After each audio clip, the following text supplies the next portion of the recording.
সম্মানিত দর্শক মণ্ডলী, আসসালামু আলাইকুম। আশা করি আপনারা সকলে ভালো আছেন। টুডেজ ডেন্টিস্ট্রি থেকে ডাক্তার মোহাম্মদ আব্দুল আজিজ সোহেল বলছি, আঁকাবাঁকা উঁচু নিচু ও এলোমেলো দাঁত বিশেষজ্ঞ।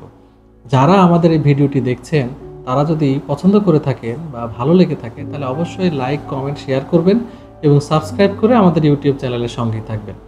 ফেসবুকে বা বিভিন্ন মাধ্যমে বা হোয়াটসঅ্যাপে অনেকে ছবি পাঠান আমাদের, যে ডাক্তার সাহেব আমার শুধুমাত্র উপরের চোয়ালটা উঁচু, এক চোয়ালে কি চিকিৎসা করা সম্ভব, বা এক চোয়ালে কি শুধু ব্রেস্ট চিকিৎসা করা সম্ভব, নাকি দুইটা চিকিৎসা লাগবে? নিচের দাঁতে আমি ব্রেস্ট চিকিৎসা করাতে চাচ্ছি না, শুধুমাত্র এক চোয়ালে চিকিৎসা করাতে চাই। আসলে আমাদের ডাক্তারি ভাষায় এটার উত্তরটা আসলে কি, কয়েকটা ছবি দেখে আমি এটার ব্যাখ্যা করতে চাই। প্রথম ছবিটি দেখেন, যে এই ছবিটাতে আমি দেখছি যে এই বাচ্চাটার উপরের চোয়ালটা উঁচু। যখন আমরা কামড় দেই তখন উপরের চোয়ালের সাথে নিচের চোয়ালের একটা মিলন ঘটে বা একটা সিনক্রোনাইজেশন ঘটে। এখন আমরা যদি শুধুমাত্র উপরের দাঁতের চিকিৎসা করি বা উপরের দাঁতটাকে চাপ দিয়ে যদি ভেতরের দিকে নেই, তাহলে কি নিচের দাঁতের সাথে এই অক্লুশনটা কি তৈরি হবে? উপরের চোয়ালের কারেকশন করার পাশাপাশি খানিকটা আমরা নিচের চোয়ালেও কারেকশন করি, যাতে দুই দাঁতের উপরের মাড়ি এবং নিচের মাড়ির মিলনটা খুব সুন্দরভাবে ঘটে এবং আমরা যখন কামড় দেই তখন যাতে খুব সুন্দরভাবে সেটা মিলে যায়।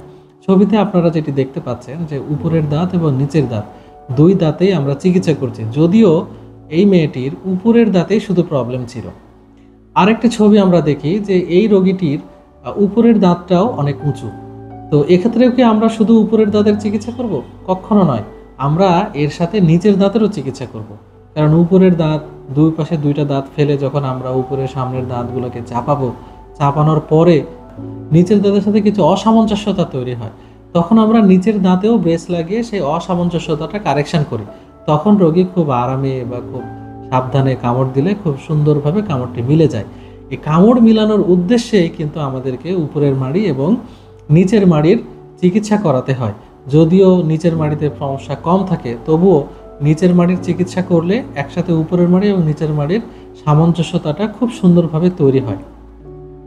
আজকের ভিডিও থেকে আমরা যেটি জানলাম সেটি হচ্ছে যে আমাদের অনেকেরই শুধু উপরের চোয়াল উঁচু, এবং এই ভুল ধারণাটি আমাদের অনেকেরই রয়েছে যে শুধু উপরের চোয়ালের চিকিৎসা করলে হয়তো আমার এই অসুবিধাটা চলে যাবে। কিন্তু না, উপরের চোয়ালের চিকিৎসা করার পাশাপাশি নিচের চোয়ালেও চিকিৎসা করতে হবে, তাহলে চিকিৎসাটি সম্পূর্ণ হবে, চিকিৎসাটি ফুলফিল হবে, আপনার দাঁতের সৌন্দর্যটা বাড়বে এবং দাঁতের সাথে দাঁতের খুব সুন্দর একটি মিলন হবে এবং আমরা আলটিমেটলি আমাদের যে সৌন্দর্যের উদ্দেশ্যে আমরা যে চিকিৎসাগুলো করি সেই সৌন্দর্যটা ফুটিয়ে উঠবে।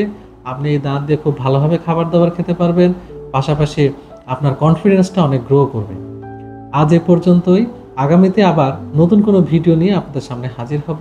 সেই পর্যন্ত সবাই ভালো থাকবেন, সুস্থ থাকবেন, টুডেজ ডেন্টিস্ট্রির সঙ্গেই থাকবেন। আসসালামু আলাইকুম।